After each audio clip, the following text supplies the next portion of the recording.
ಸ್ಟಾರ್ಗಿರಿಗೆ ಕೊಲೆಯ ಕಳಂಕ, ಕಂಬಿ ಹಿಂದೆ ಕರಗಿದ 1 ವರ್ಷ, ಸುಪ್ರೀಂ ಶಾಕ್, ಹೈ ಚಾಟಿ, ಮಾಫಿ ಸಾಕ್ಷಿಯ ಗಂಡಾಂತರ, ಜೈಲಲ್ಲೇ ಕರಗ್ತಾ ಇದೆ ಭವಿಷ್ಯ, ಕಾಟೇರನಿಗೆ ಕ್ಷಣ ಕ್ಷಣಕ್ಕೂ ಅಗ್ನಿ ಪರೀಕ್ಷೆ. ಇದು ಚಾಲೆಂಜಿಂಗ್ ವರ್ಷ ಸ್ಟೋರಿ.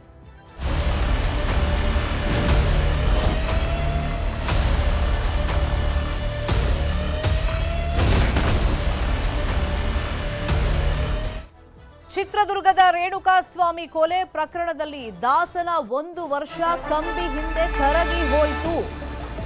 ಸುಪ್ರೀಂ ಕೋರ್ಟ್ ಕದ ತಟ್ಟಿದ್ರೂ ಕೂಡ ಪ್ರಯೋಜನ ಆಗಲಿಲ್ಲ. ಇನ್ನು ಮುಂದಿನ 1 ವರ್ಷ ನೀವು ಬೇಲ್ಗೆ ಅಪ್ಲಿಕೇಶನ್ ಹಾಕೋಬೇಡಿ ಅಂತ ಸುಪ್ರೀಂ ಕೋರ್ಟ್ ಸ್ಪಷ್ಟವಾಗಿ ಹೇಳ್ಬಿಟ್ಟಿದೆ. 2ನೇ ಬಾರಿ ದರ್ಶನ್ ಜೈಲ್ ಸೇರಿ 1 ವರ್ಷ ಆಯಿತು.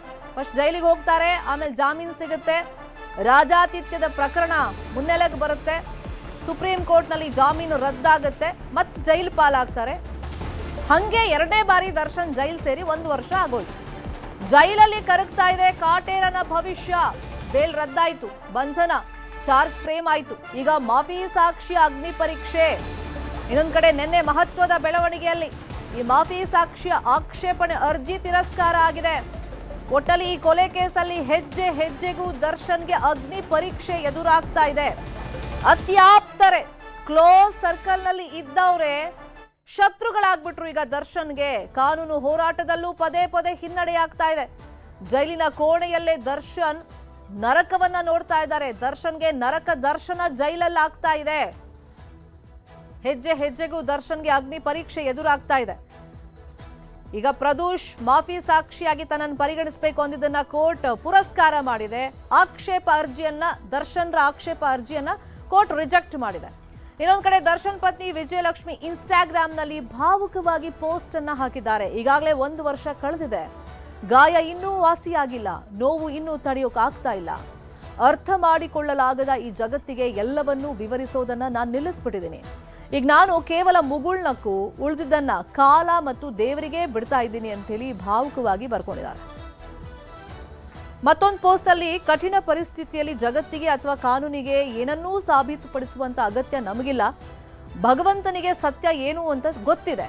ಕಾಮಾಖ್ಯ ದೇವಿಯ ಫೋಟೋ ಸಮೇತ ಈ ಪೋಸ್ಟ್ ಅನ್ನ ವಿಜಯಲಕ್ಷ್ಮಿ ಅವರು ಹಾಕಿದ್ದಾರೆ.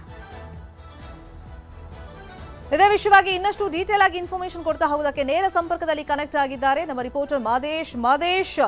ಚಾಲೆಂಜಿಂಗ್ ಸ್ಟಾರ್ ಅಂದ್ರೆ ಬಾಕ್ಸ್ ಆಫೀಸ್ ಸುಲ್ತಾನ ಅಂತ ಹೆಸರು ಮಾಡಿದ್ರು. ಒಂದು ಸಿನಿಮಾ ರಿಲೀಸ್ ಆಗುತ್ತೆ ಅಂತೇಳಿ ಅಭಿಮಾನಿಗಳು ಮುಗಿಬಿದ್ದು ಟಿಕೆಟ್ಗಳನ್ನ ಖರೀದಿ ಮಾಡ್ತಾ ಇದ್ರು, ನೋಡ್ತಾ ಇದ್ರು.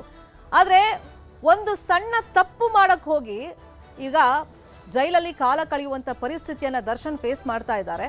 ಅಂದ್ರೆ ಒಂದು ಸೋಷಿಯಲ್ ಮೀಡಿಯಾ ವಿಷಯ, ಕಮೆಂಟ್ ವಿಷಯ, ಅದೊಂದು ಸಣ್ಣ ವಿಷಯವಾಗಿತ್ತು, ಆದ್ರೆ ದೊಡ್ಡ ವಿಷಯ ಮಾಡ್ಕೊಂಡ್ಬಿಟ್ರು. ಹಾಗಾಗಿ ಈಗ ಆ 1 ವರ್ಷ ಅವರು ಪಟ್ಟಂತ ಪಾಡು ಜೈಲಲ್ಲಿ ಮತ್ತೆ ವಿಜಯಲಕ್ಷ್ಮಿ ಪೋಸ್ಟ್ ಬಗ್ಗೆ ಯಾವ ತರ ಚರ್ಚೆಗಳಾಗ್ತಾ ಇದೆ?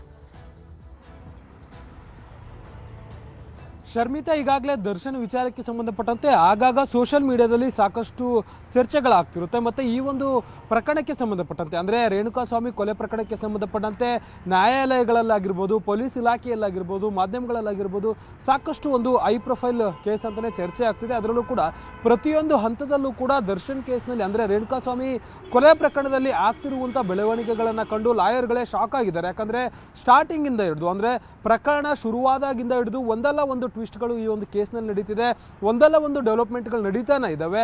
ಈಗ ಕಳೆದ 1 ವರ್ಷಗಳಿಂದ ಕೂಡ ಅಂದರೆ ಇವತ್ತಿಗೆ ಎಕ್ಸಾಕ್ಟ್ಲಿ 1 ವರ್ಷ ಆಯಿತು ದರ್ಶನ್ ಮತ್ತೆ ಜೈಲಿಗೆ ಹೋಗಿ, 2ನೇ ಬಾರಿ ಜೈಲಿಗೆ ಹೋಗಿ ಈ ಒಂದು ಪ್ರಕರಣದಲ್ಲಿ 1 ವರ್ಷ ಇವತ್ತಿಗೆ ಬರೋಬ್ಬರಿ ಆಯಿತು.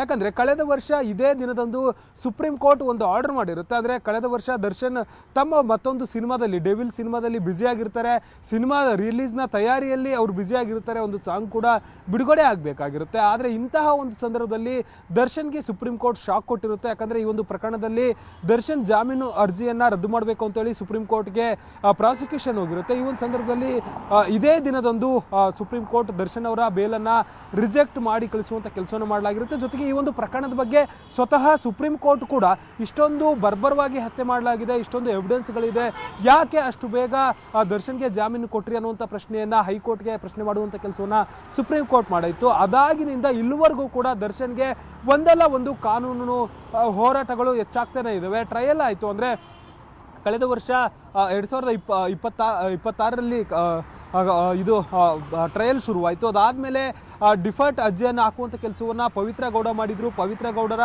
ಡಿಫಾಲ್ಟ್ ಅರ್ಜಿಯನ್ನು ಕೂಡ ಸೆಷನ್ ಕೋರ್ಟ್ ರಿಜೆಕ್ಟ್ ಮಾಡುವಂಥ ಕೆಲಸವನ್ನು ಮಾಡಲಾಗಿತ್ತು. ಅದಾದಮೇಲೆ ಟ್ರಯಲ್ ಶುರುವಾಗಿ 6 ತಿಂಗಳಿಗೇನೆ ದರ್ಶನ್ ಈ ಒಂದು ಟ್ರಯಲ್ ಲೇಟ್ ಆಗ್ತಿದೆ, ತಡವಾಗ್ತಿದೆ, ಇದರಿಂದ ನಮಗೆ ಜಾಮೀನು ಬೇಕು ಅಂತೇಳಿ ಕೋರ್ಟ್ಗೆ ಅರ್ಜಿ ಹಾಕುವಂಥ ಕೆಲಸವನ್ನು ಮಾಡಿದರು.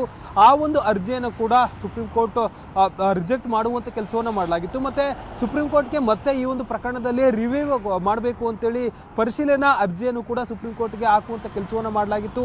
ಆ ಒಂದು ಅರ್ಜಿಯನ್ನು ಕೂಡ ರಿಜೆಕ್ಟ್ ಮಾಡುವಂಥ ಕೆಲಸವನ್ನು ಕೋರ್ಟ್ ಮಾಡಿತ್ತು.